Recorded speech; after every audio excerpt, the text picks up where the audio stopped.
네, 예상 문제집 법정 중개 대상물에 대해서 살펴보고 계신데요. 21페이지의 4번 문제부터 계속 보겠습니다. 공인중개사 법령상 중개 대상물에 대한 설명으로 틀린 것을 묻고 있는데 1항에 의제 부동산은 모두 중개 대상물이 된다라고 되어 있죠. 우리가 뭐 의제 부동산이라고도 하고 또 준부동산이라고도 하는데 민법이 규정하고 있는 토지 및 그 정착물인 부동산 외에 공인중개사법이 중개대상물로 정한 것은 임목에 관한 법률에 따르는 임목과 공장 및 광업재단 저당법에 따르는 공장재단 및 광업재단만 중개대상물이죠. 그 외에 우리가 준부동산이라고 말하는 자동차, 선박, 항공기, 건설장비 이런 것들은 민법상 권리의 객체로서는 동산에 불과합니다. 중개대상물일 수가 없는 것이죠. 그래서 의제 대상 부동산이 모두 중개대상물에 해당한다는 것은 틀린 지문이므로 1항이 정답이 되겠습니다. 2항 명인 방법을 갖춘 수목의 집단은 중개대상물에 해당한다. 민법에서 공부하시는데요. 명인 방법이라고 하는 것은 어떤 수목 등이 토지와 구분 소유가 인정이 된다는 사실을 누구든 현장에서 육안으로 관찰해서 알 수 있는 방법이기만 하면 일정한 수목에 울타리를 둘러둔다든가 일정한 간격으로 목책을 세워둔다든가 진입로에 표지판을 세워서 소유자나 또 수종 수량 등을 기재하는 것 아니면 곧 벌채할 나무일 경우라면 등거를 깎아내고 묵서하는 방법도 명인 방법으로 인정되거든요. 이런 명인 방법을 갖춘 수목은 토지와 구분 소유가 인정이 되죠. 그래서 대법원 판례는 공인중개사법상 토지와는 별개의 독립한 중개대상물에 해당한다라고 보고 있는 겁니다. 그 다음 3항 광업재단에 속하는 토지는 광업재단과 분리하여 매매 목적물이 될 수 없다. 왜냐하면 공장재단도 그렇지만요. 광업재단은 민법의 일물일권주의 원칙에 대해서 공장 및 광업재단 저당법이 특별법적 지위에서 이를 깨고 수물일권을 인정하거든요. 그러니까 공장재단, 광업재단은 일체화되어서 이것이 한 개의 부동산이 되는 것입니다. 그러므로 재단에 속해 있는 토지가 독립한 중개 대상이 될 수가 없다는 말이 맞죠. 4항 공법상 제한이 있는 토지는 중개대상물에 해당한다. 대상물이 사건의 대상이 되기만 하면 공법상 제한이 있는 토지, 예를 들어서 토지거래 허가구역 안에 허가대상 면적의 토지, 군사기지 및 시설보호구역 안에 있는 임야, 뭐 이런 것들 상관없이 다 중개대상물이 될 수가 있는 거죠. 그 다음 5항 법정지상권이 성립된 토지는 중개대상물에 해당한다. 이런 표현들 유의하셔야 되는데 만일 출제자가 토지의 법정지상권 성립을 중개할 수 있느냐라고 물었다면 법정지상권은 법률 규정에 의해서 발생하는 것이니까 중개가 개입될 여지가 없죠.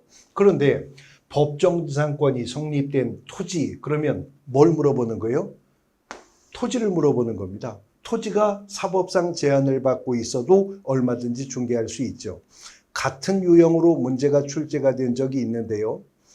건물의 상속이라고 출제가 된 적이 있어요. 만약에 상속된 건물 중개할 수 있느냐? 그러면 중개할 수 있죠. 그러나 건물의 상속은 중개가 개입될 여지가 없는 거죠. 상속은 피상속인이 마지막 심장박동을 멈추는 순간 물권 변동이 생기는 것이기 때문에 같은 논리로 유치권이 설정된 건물은 중개할 수 있지만 건물의 유치권 성립은 중개할 수 없는 것입니다.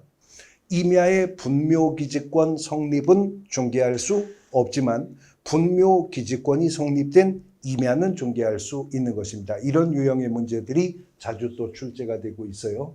1항이 정답이 되겠습니다. 이어지는 5번 문제 보겠습니다. 공인중개사 법령상 중개대상물에 이번에는 해당하는 것을 묻고 있는데 상가 임대차에서의 권리금, 이 권리금이라고 하는 것은 임차인과 신규 임차인 사이에 권리금 지급 거래가 이루어지는 거죠. 권리금은 공인중개사법상의 중개의 대상이 아닙니다. 그런데 이어지는 논리전개 유의하셔야 돼요. 권리금은 공인중개사법상의 중개의 대상이 아니다. 그러므로 개업공인중개사는 권리금 거래를 알선할 수 없다. 이건 잘못된 논리전개입니다. 그 말이 아니라 권리금은 공인중개사법상의 중개의 대상이 아니다. 그러므로 권리금 거래 알선의 대가로 받는 보수는 공인중개사법의 요율 한도액 등의 제한을 받지 않는다라고 판단해야 옳은 논리전개가 될 것이죠. 하천법상의 하천은 국유이죠. 그렇기 때문에 사건의 대상이 되지 않아 거래할 수 없으므로 중개대상물이 될 수가 없는데, 환매 등기가 설정된 토지는 사법상 제한을 받고 있다 하더라도 토지 자체가 사건의 대상이 된다면 얼마든지 중개할 수가 있는 것이고요. 그 다음 건물 일실의 저당권이라고 했는데, 담보권은 구분 소유가 인정이 되지 않는 한은 일실별로 이루어질 수는 없죠. 물론 용익물권 설정이라면 일동 건물의 어느 한 부분에만 전세권이 설정되거나 아니면 어느 한 필지의 어느 한 부분에만 지상권 설정될 수도 있겠지만요. 그 다음 5항, 주택이 철거될 경우 일정한 요건 하에 택지개발지구 내 이주자 택지를 공급받을 지위, 이걸 세 글자로 뭐라고 한다고 했었죠? 대토권이라고 부른다고 했었습니다. 대법원 판례는 이러한 대토권은 필지가 확정된 것이 아니기 때문에 공인중개사법상 중개 대상이 아니라고 보는 것입니다. 그래서 3항이 정답이 되겠습니다. 이어지는 6번 문제 보겠습니다.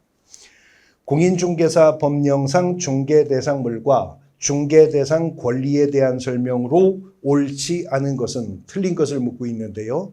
1항, 중개대상물은 공인중개사법과 공인중개사법 시행령에서 규정하고 있다.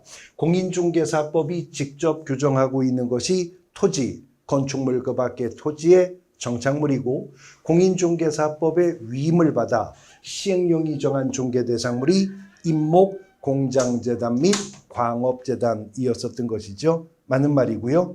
2항, 분양계약이 체결되지는 않았지만 추첨을 하여 당첨이 되면 즉시 분양 목적물이 확정되는 구체화된 아파트는 아파트인 입주권은 중개 대상이 될 수 있다. 이렇게 입주권이 표현되었다면 이러한 입주권은 건물로서의 특징을 그대로 가지고 있죠. 미래의 건물로서 토지에 정착이 될 건물로서 중개대상물이 될 수 있습니다. 3항, 무허가 건물도 중개대상물이 될 수 있죠. 토지에 정착이 되어 있는 건축물이라면 미등기 건물이냐 무허가 건물이냐 여부는 불문하고 공인중개사법상 중개대상물 될 수가 있습니다. 4항, 사건이 소멸된 포락지는 중개대상물에 해당하지 않는다. 이 포락지라고 하는 것은 한때는 사건의 대상인 토지였었는데 하천의 유역 변경이나 바닷물의 넘침 등으로 물에 무너져 사건이 소멸한 것이죠. 포락지는 판례에 따르면 추후에 성토된다 하더라도, 다시 무트로 드러난다 하더라도 포락지는 이미 영구히 사건이 소멸했기 때문에 다시 사건의 대상이 될 수는 없다는 겁니다. 그렇다면 공인중개사법상 중개대상물에 해당할 수가 없겠죠. 5항, 저작권과 상표권 등도 재산적 가치가 있으므로 중개대상 권리에 해당이 된다. 5항이 틀렸습니다. 물론 저작권이나 상표권 같은 것들이 공장재단의 일부로 편입될 수는 있습니다. 그러나 그렇게 편입된다 하더라도 공장재단으로서 독립한 중개대상물이 될 수 있지, 공장재단에 속해 있는 개개의 재단 목록 기재사항들이 중개대상물이 되는 것은 아니기 때문에 그렇죠. 5항이 틀린 지문으로서 정답이 되겠습니다. 이어지는 7번 문제. 공인중개사 법령상 중개대상물에 대한 설명으로서 옳은 것을 찾는데요. 1항, 1필지 토지의 일부에 대한 임대차는 공인중개사법 2조 1호의 중개 대상이 될 수가 없다. 물론 토지는 민법상 필 단위로 거래가 이루어지는 것이죠. 그러나 분필하지 않은 한 필의 일부라 하더라도 토지 소유자가 한 필에 분필하지 않은 어느 한 부분만 목적물 삼아 타인에게 사용 수익해 하고 대가로서 차임을 받는 임대차 계약 체결할 수 있죠. 중개대상물 될 수 있는 겁니다. 그 다음 2항 명인 방법을 갖춘 20개 집단은 저당권의 공시도 가능하기에 저당권의 목적이 될 수가 있다. 명인 방법이라고 하는 불완전한 공시 방법을 갖추었기 때문에 등기가 되어 있지는 않아요. 그러므로 저당권 설정 자체가 원천적으로 불가능하죠. 그래서 명인 방법을 갖춘 수목은 매매나 교환과 같은 소유권의 목적으로서의 중개 대상이 될 수 있는 것일 뿐입니다. 3항 동호수가 특정되지 않았지만 이미 건축이 완료된 아파트는 중개 대상물인 건축물에 해당한다. 특정한 동과 호수가 특정되지 않았다 하더라도 이미 건축이 완료되었다면 토지에 정착되었기 때문에 미등기든 무허가든 불문하고 공인중개사법상 중개 대상에 속하게 되는 것이죠. 4항 공장 및 광업재단 저당법상의 광업재단은 소유권만 공시되므로 저당권의 목적이 될 수 없다? 아닙니다. 공장재단, 광업재단은 소유권과 저당권의 목적이 될 수도 있을 뿐만 아니라 공장재단, 광업재단은 저당권을 설정하여야 하기도 합니다. 그래서 공장재단, 광업재단으로 소유권 보존의 등기를 필하면 10개월 이내에 재단의 저당권이 설정되어야 하고요. 재단에 설정된 저당권이 말소되었음에도 재단의 효력을 유지하려면 다시 10개월 이내에 그 재단의 신저당권이 설정되도록 공장 및 광업재단 저당법은 규정하고 있습니다. 5항 가압류된 토지는 사법상 거래가 불가능하나요? 가압류가 되었든 가처분이 되었든 사법상 거래 가능하죠. 그래서 가압류된 토지도 공인중개사법상 중개 대상이 될 수가 있는 것입니다. 3항이 옳은 지문으로 정답이 되겠습니다. 이어지는 8번 문제.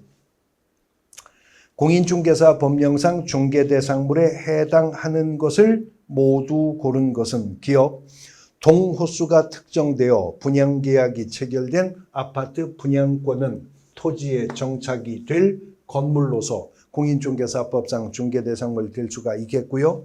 니은 기둥과 지붕 그리고 주벽이 갖추어진 신축 중인 미등기 상태의 건물은 미등기 상태여도 토지에 정착이 되었으므로 공인중개사법상 중개대상물 될 수가 있겠죠.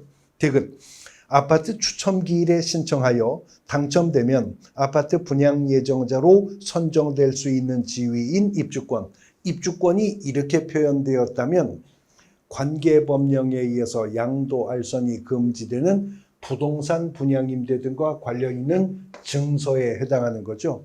중개대상물이 아닐 뿐더러 개업공인중개사가 중개해서는 안 되는 물건인 겁니다.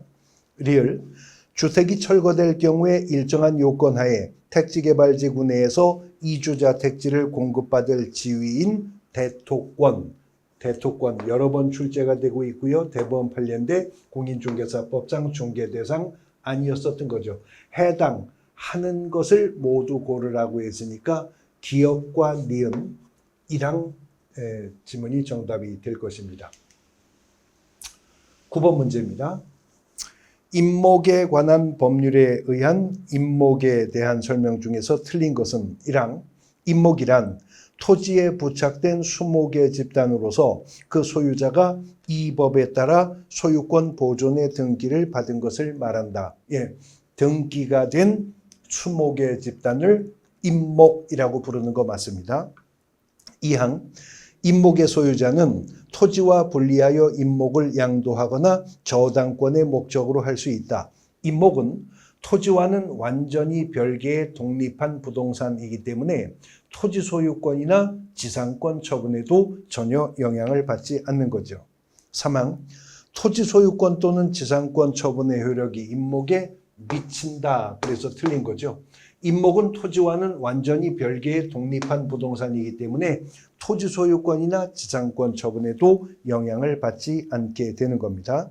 사항, 임목을 목적으로 하는 저당권의 효력은 임목을 베어낸 경우에 그 토지로부터 분리된 수목에 대하여도 미치죠. 그런데 이미 토지로부터 베어내어서 분리가 되면 반출될 위험성이 있을 거잖아요. 그래서 이 경우 임목 저당권자는 채권의 기한이 도래하지 않았다 하더라도 즉시 경매 신청할 수 있도록 하는 규정까지 두는 겁니다. 5항, 소유권 보존의 등기를 받을 수 있는 수목의 집단은 이 법에 따르는 임목 등록 원부에 등록된 것으로 한정된다. 수목의 집단이라면 수종, 수량, 수령의 제한 없이 한 필지 일부에 성립하고 있는 수목의 집단도 임목 등기할 수가 있습니다. 그것이 천연림이냐 식재림이냐 하는 것도 불문합니다. 그러나 대상이 특정되어야 등기할 수 있기 때문에 임목 등록 원부에 등록을 해야 임목 등기가 가능해지게 될 것이다 라고 하는 것이죠. 그래서 사망이 옳은 지문으로 정답이 되는 문제입니다. 10번 문제. 임목에 관한 법률에 따르는 임목과 공장 및 광업재단 저당법에 따르는 공장재단에 대한 설명 중 틀린 것을 모두 고르라고 하는데요. 기억, 등기관은 이미 등기되어 있는 토지에 부착된 수목에 대해서 소유권 보존의 등기를 하였을 때 임목의 구분 등기를 하였을 때에는 토지 등기 기록 중 을구가 아니라 갑구가 아니라 표제부입니다. 그래서 임목 등기 기록은 토지 등기사항 증명서 표제부에 그 내용이 기재가 된다는 거죠. 그래서 이런 기출지문이 출제가 된 적이 있었는데요. 개업공인중개사는 토지 등기사항 증명서 표제부만으로도 필지 내에 임목이 존재하는가를 명확히 알 수 있다. OX? O. 옳은 지문으로 출제가 되었었던 겁니다. 기억은 틀렸고요. 그 다음 니은, 임목을 저당권의 목적으로 하려는 자는 그 임목에 대해서 보험에 가입을 해야 된다. 풍수해나 산불에 대비해서 보험에 붙여야만 임목은 저당권 설정이 가능해집니다. 니은은 옳은 얘기가 되겠고요. 그 다음 디귿, 공장재단의 구성물은 동시에 다른 공장재단에 속할 수가 있겠어요? 그 재단 하나가 일체화되어 독립한 부동산으로 간주가 되는 것이기 때문에 공장재단에 구성되어 있는 것은 동시에는 다른 공장재단에 속할 수는 없는 겁니다. 디귿 틀렸고요. 그 다음 리을, 공장재단은 공장재단 등기부에 소유권 보존 등기를 함으로써 설정되죠. 그리고 등기가 된 공장재단은 이제 이 재단이 한 개의 부동산으로 간주가 되게 될 것입니다. 미음, 공장재단의 구성물은 저당권자가 동의한 경우에도 공장재단과 분리하여 임대차의 목적으로 하지 못한다. 조건이 저당권자의 동의가 있었다고 하죠. 그러면 임대차의 목적물이 될 수는 있는 것입니다. 미음 틀렸고요. 비읍, 공장재단의 소유권 보존 등기의 효력은 소유권 보존 등기를 한 날로부터 10개월 내에 저당권 설정 등기하지 않으면 상실된다. 비읍 맞는 말입니다. 앞서 설명드렸죠. 광업재단, 공장재단은 소유권 보존 등기가 되고 나서 10달 안에 저당권이 설정이 되어야 하고 설정된 저당권이 말소가 되었음에도 재단의 효력을 유지하려면 다시 10개월 이내에 신저당권이 설정이 되어야만 하는 것이었었죠. 틀린 것을 고르라고 하니까 기역과 디귿과 미음의 조합 사항에 있네요. 네, 사항이 정답이 되는 것입니다. 이어지는 11번 문제 보겠습니다. 11번, 공인중개사 법령상 중개 대상에 관한 설명으로 틀린 것은 1항, 중개 대상물인 건축물에는 기존의 건축물뿐만이 아니라 장차 건축될 특정의 건물도 포함될 수 있다. 그렇죠? 그것이 바로 분양권, 아파트 분양권이었었던 거죠. 2항, 공용 폐지가 되지 아니한 행정재산인 토지는 중개대상물에 해당하지 않는다. 사건의 대상이 아니기 때문에 그렇습니다. 사망. 임목에 관한 법률에 따라 등기된 임목은 중개대상물에 해당한다. 임목과 공장재단 및 광업재단, 공인중개사법 시행령이 선택한 중개대상물 맞죠? 사항. 주택이 철거될 경우에 일정한 요건하에 택지개발지구 내에 이주자 택지를 공급받을 지위인 대토권, 여러 번 오늘 문제집 속에서도 나왔는데 기출문제에서도 여러 번 나왔었어요. 대토권은 중개대상물에 해당하지 않는다는 거. 5항. 중개 정의에서 말하는 그 밖의 권리에 저당권이 포함되지 않나요? 당연히 저당권이 포함이 되는 것이죠. 심지어는 금전소비대차의 부수에서 채권 담보 목적으로 설정되는 저당권 설정 알선행위도 공인중개사법상의 중개에 속한다는 것이 판례의 입장이었었던 겁니다.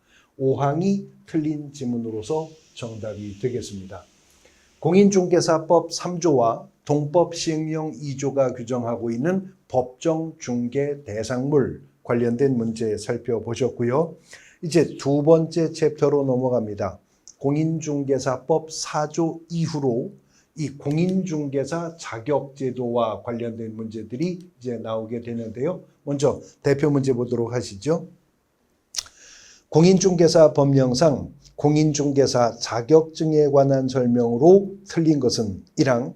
시도지사는 공인중개사 자격시험 합격자 결정 공고일로부터 2개월이 아니라 1개월 이내에 합격자에게 공인중개사 자격증을 교부해야 됩니다. 1항이 틀린 지문 정답인데 우리 공인중개사법에 자격증 말고 또 1개월 이내에 주겠다는 게 하나가 있는데요. 뭘까요? 포상금이죠. 공인중개사법의 신고포상금도 지급 결정일로부터 1개월 이내에 포상금 지급하도록 합니다. 자격증 교부도 합격자 결정 공고일로부터 1개월 이내 교부입니다. 1항 틀려서 정답이고요. 2항.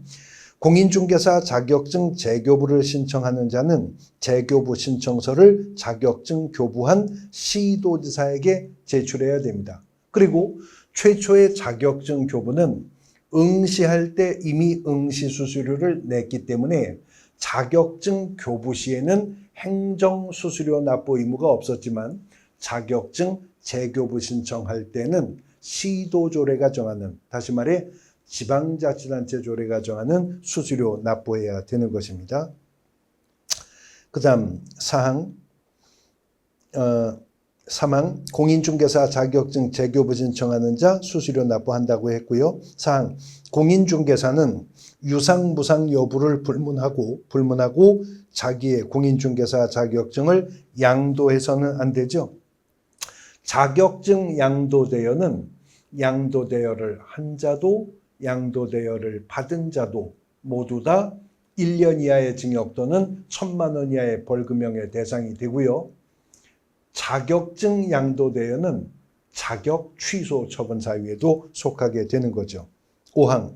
공인중개사가 아닌 자로서 공인중개사 명칭을 사용한 자 1년 이하의 징역 또는 1,000만 원 이하의 벌금형에 속하는데 공인중개사가 아닌 자로서 공인중개사 명칭을 사용한 것은 물론이고요. 이와 유사한 명칭을 사용하는 것도 1년 이하의 징역 또는 1,000만 원 이하의 벌금형에 속하게 됩니다. 1항이 틀린 지문으로서 정답이 되겠습니다. 1번 문제. 공인중개사 법령상 공인중개사 정책심의위원회에 대한 설명으로 틀린 것을 묻습니다. 1항. 공인중개사의 업무에 관한 사항을 심의하기 위하여 국토교통부에 심의위원회를 둘 수 있다. 맞는 말이죠. 우리 공인중개사 법령에 위원회가 2개가 나오는데 지금 우리가 이 단원에서 보게 되는 공인중개사 정책심의위원회라고 하는 게 있고 이제 뒤에서 보시게 될 공제사업운영위원회라고 하는 게 있습니다. 그런데 공제사업운영위원회는요, 공인중개사협회에 둔다입니다. 둔다. 그런데 공인중개사 정책심의위원회는 국토교통부에 둘 수 있다라고 규정을 하고 있습니다. 맞는 말이고요.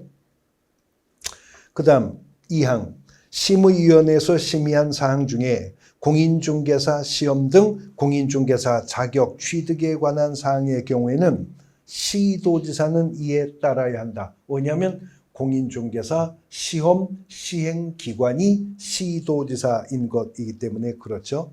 3항 심의위원회 위원장은 국토교통부 장관이 된다. 이게 틀렸네요.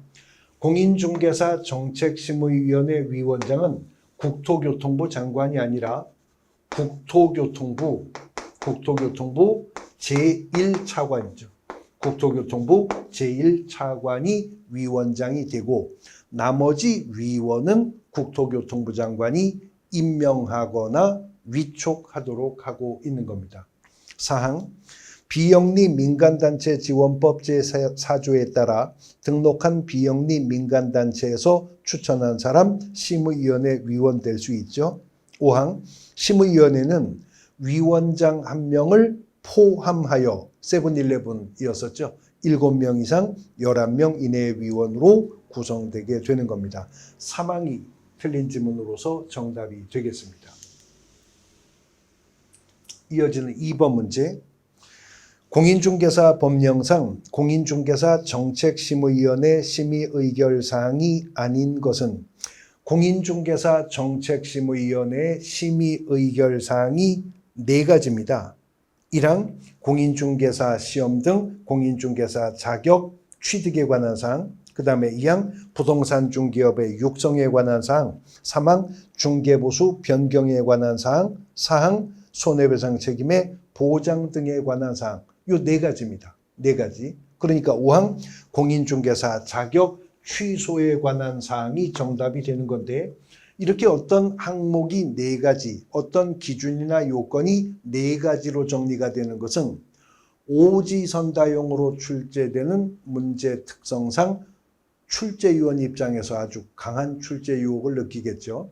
몇 해 전 기출문제에서는 공인중개사 정책심의위원회 소관사항이 아닌 것은 이렇게 묻는 문제 속에서 그대로 이 4가지를 지문으로 두고 공인중개사협회 설립 인가에 관한 사항을 답으로 하는 문제가 또 출제되기도 했었던 겁니다. 5항이 정답이 되겠습니다. 3번 문제. 공인중개사 법령상 공인중개사 자격시험에 대한 설명으로 틀린 것은 1항 원칙적으로 특별시장, 광역시장, 도지사, 특별자치도지사가 자격시험을 시행한다. 공인중개사법 4조 1항이 공인중개사가 되려는 자는 특별시장, 광역시장, 도지사, 특별자치도지사가 시행하는 공인중개사 시험에 합격하여야 한다라고 규정했죠. 우리가 이걸 줄여서 시도지사. 그래서 공인중개사 시험 시행기관은 원칙적으로는 시도지사인 것이 맞습니다. 그런데 2항 예외적으로 자격시험의 수준의 균형 유지 등을 위해서 필요하다고 인정하는 데에는 국토교통부 장관이 직접 자격시험의 시험 문제를 출제하거나 시험을 시행할 수 있죠. 국토교통부 장관이 직접 자격시험의 시험 문제를 출제하거나 시험을 시행하고자 하는 데에는 공인중개사 정책심의위원회 의결을 미리 사전에 거쳐야 됩니다. 사후에 거친다고 말해서 틀리는 지문도 출제가 된 적이 있어요. 3항 시험 시행기관장은 법 제45조에 따라 법 제4조에 따르는 시험의 시행에 관한 업무를 공공기관 운영에 관한 법률 제5조 3항에 따르는 공기업, 준정부기관 또는 공인중개사협회에 위탁할 수 있습니다. 시험 시행 업무는 공기업 준정부기관이나 공인중개사협회에게만 위탁할 수 있습니다. 교육 업무 위탁은요, 공기업 준정부기관이나 공인중개사협회뿐만 아니라 부동산 관련 학과가 개설되어 있는 고등교육법 규정에 의해서 설립된 전문대학 포함한 대학이 실무교육, 연수교육, 직무교육, 교육 업무는 위탁받을 수 있죠. 그러나 부동산 관련 학과가 개설되어 있다 하더라도 특정한 대학의 공인중개사 시험 시행 업무는 위탁할 수가 없습니다. 사항, 시험 시행기관장은 시험을 시행하고자 하는 때에는 시험 시행에 관한 개략적 사항을 매년 2월 28일까지 관보 및 일간신문에 공고하여야 한다 그랬는데요. 이것도 문제가 틀린 부분인데 이게 바뀌었죠.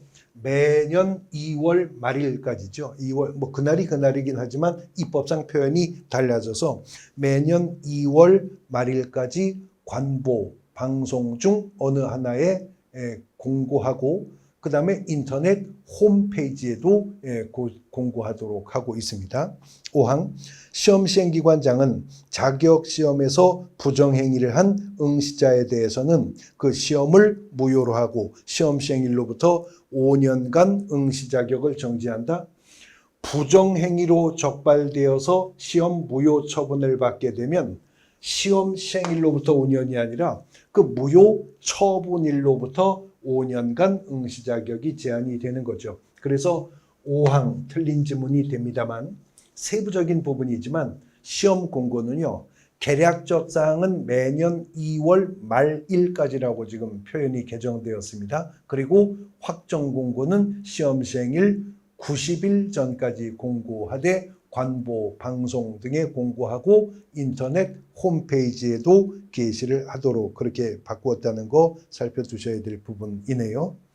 이어지는 4번 문제. 공인중개사 법령상 응시 수수료와 반환, 응시 수수료 반환에 대한 설명으로서 틀린 것은 1항, 수수료를 과온합한 경우에 그 과온합한 금액 전액 환불하겠죠. 2항, 시험 시행기관의 귀책 사유로 시험에 응시하지 못한 경우 납입한 수수료 전액 환불입니다.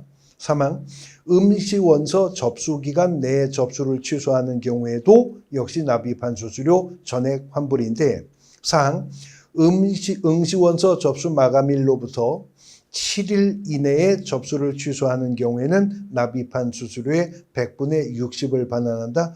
접수 마감일 다음 날부터입니다. 다음 날부터 7일 이내에 접수를 취소했을 때 60% 환불이고요. 그 기간이 경과한 날로부터 시험 시행일 10일 전까지 접수를 취소하면 그때는 50% 환불이고요. 여기 접수 마감일부터라고 하는 표현이 틀린 표현이 되는 거죠. 사항이 정답이 되겠습니다. 이어지는 5번 문제.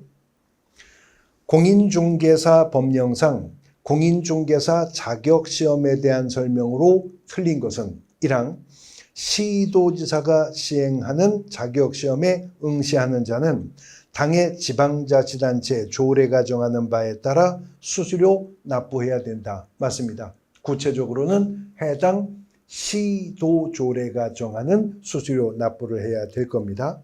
2항, 국토교통부 장관이 시행하는 자격시험에 응시하는 자는 국토교통부 장관이 결정 공고하는 수수료를 납부해야 된다. 공인중개사 시험은 시도지사가 시행하는 것이 원칙이지만 공인중개사 시험의 수준의 균형 유지를 위해서 필요하다면 공인중개사 정책심의위원회 의결을 거쳐 국토부 장관이 시행할 수도 있었죠. 그 경우에는 응시 수수료는 국토교통부 장관이 결정 공고하는 수수료 납부하는 겁니다. 3항, 공인중개사 자격시험의 업무를 위탁한 경우 자격시험에 응시하는 자는 위탁을 받은 자가 위탁을 한 자의 승인을 얻어서 결정 공고하는 수수료 납부하도록 하는 거죠. 4항, 시험 시행기관장은 개략적 사항의 공고 후 시험을 시행하고자 하는 때는 시험일 시, 시험 장소, 시험 방법, 합격자 결정 방법 및 응시 수수료 반환에 관한 사항 등 시험 시행에 관해서 필요한 사항을 시험 시행일 60일 전까지 그랬는데요. 시험 공고는 확정 공고는 시험 시행일 90일 전까지입니다. 60일이 아니라 90일 전까지 공고를 하도록 하고 있는 겁니다. 사항이 틀린 지문 정답이겠습니다. 세부적인 부분도 좀 틀렸다고 했죠. 관보 및 일간신문에 공고하는 것이 아니라 관보, 일간신문, 방송 중 하나 이상의 공고를 하고 인터넷 홈페이지에도 공고해야 된다고 했었습니다. 5항 시험은 매년 1회 이상 실시한다. 다만 시험 시행기관장은 시험을 시행하기 어려운 부득이한 사정이 있는 경우에는 공인중개사 정책심의위원회 의결을 거쳐 당해 연도 시험을 시행하지 않을 수 있다.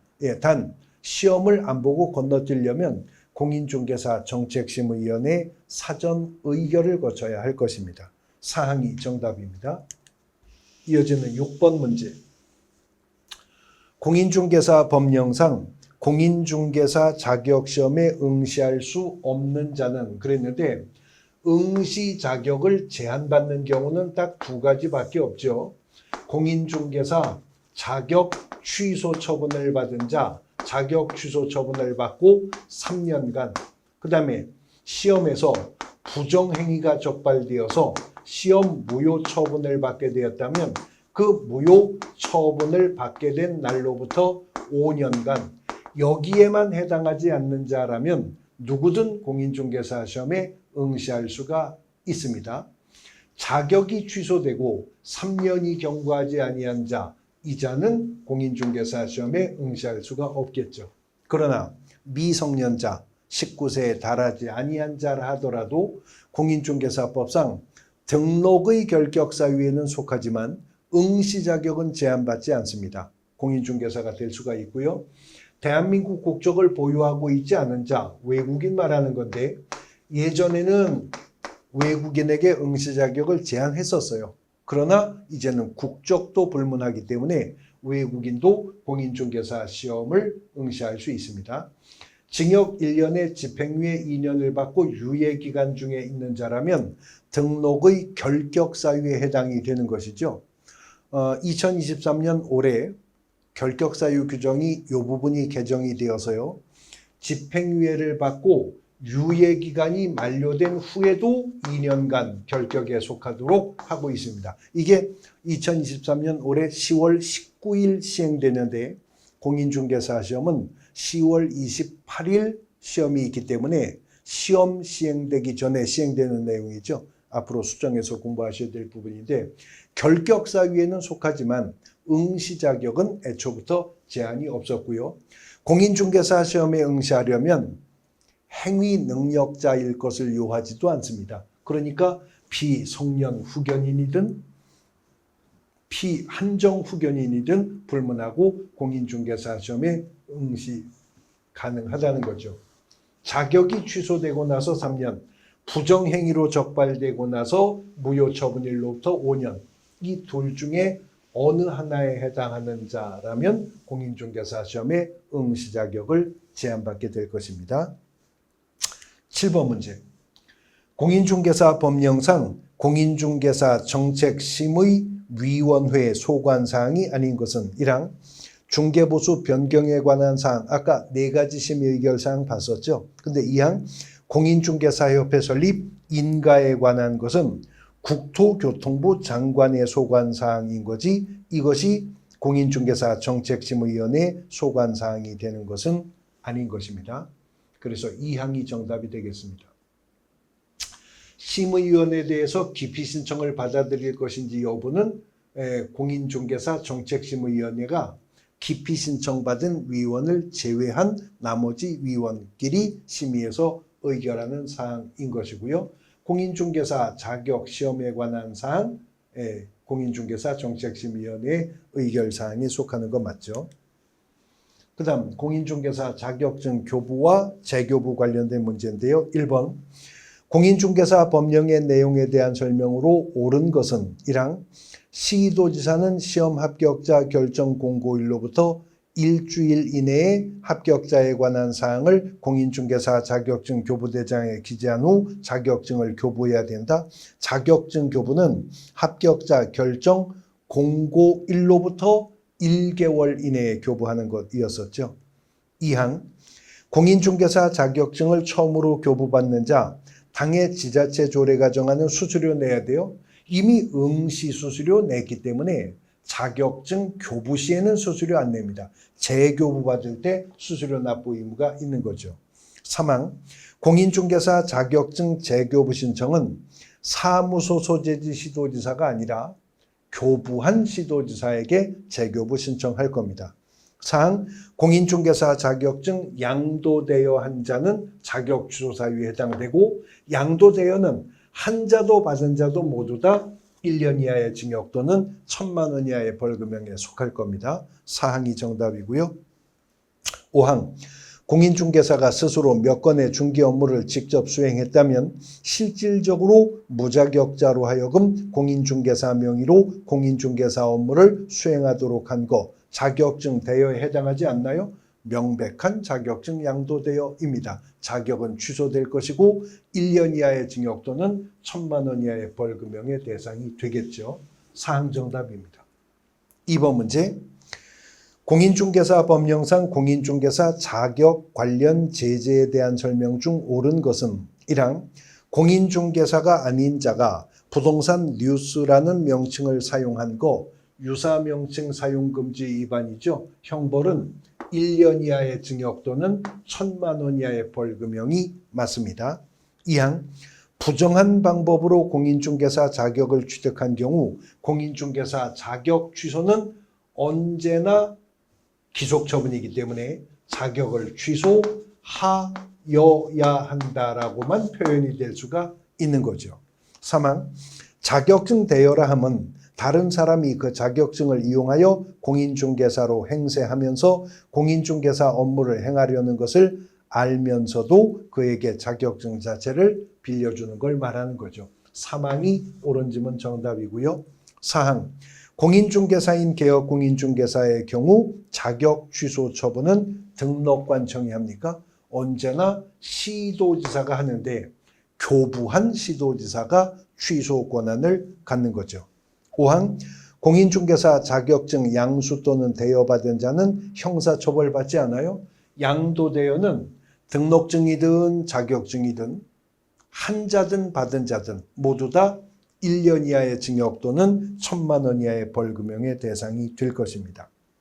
3번 문제. 공인중개사 법령상 공인중개사 자격증, 중개사무소 등록증에 관한 설명 중에서 틀린 것은 1항, 자격증 대여 행위는 유무상을 불문하고 허용되지 않습니다. 2항, 자격을 취득하지 않은 자가 자신의 명함에 부동산 뉴스 대표라는 명칭을 기재해서 사용한 거 유사 명칭 사용한 것으로 보는 거죠. 판례는. 3항, 공인중개사가 자기 명의로 개설 등록을 마친 후 무자격자에게 중개사무소 경영에 관여하게 하고 이익을 분배했더라도 그 무자격자에게 부동산 거래 중개 행위를 하도록 한 것이 아니면 등록증 대여 행위에 해당하지 않는 겁니다. 4항, 개업 공인중개사가 등록증을 타인에게 대여한 경우에 공인중개사 자격 취소 사유다. 빌려준 게 등록증인데 엉뚱이 자격이 취소되지 않겠죠. 등록증 양도대여는 등록 취소, 자격증 양도대여가 자격 취소 사유가 될 것이니까요. 4항이 정답이고요. 5항, 자격증이나 등록증을 타인에게 대여한 자는 1년 이하의 징역 또는 1,000만 원 이하의 벌금이다. 등록증, 자격증, 양도대여는 한 자와 받은 자 모두 다 1년 이하의 징역 또는 1,000만 원 이하의 벌금형에 속합니다. 4항이 정답이 되는 것이죠. 공인중개사 제도 관련된 문제들 함께 풀어보셨습니다. 이제 이어서 중개사무소 개설 등록제로 넘어갈 겁니다. 쉬었다가 보도록 하겠습니다.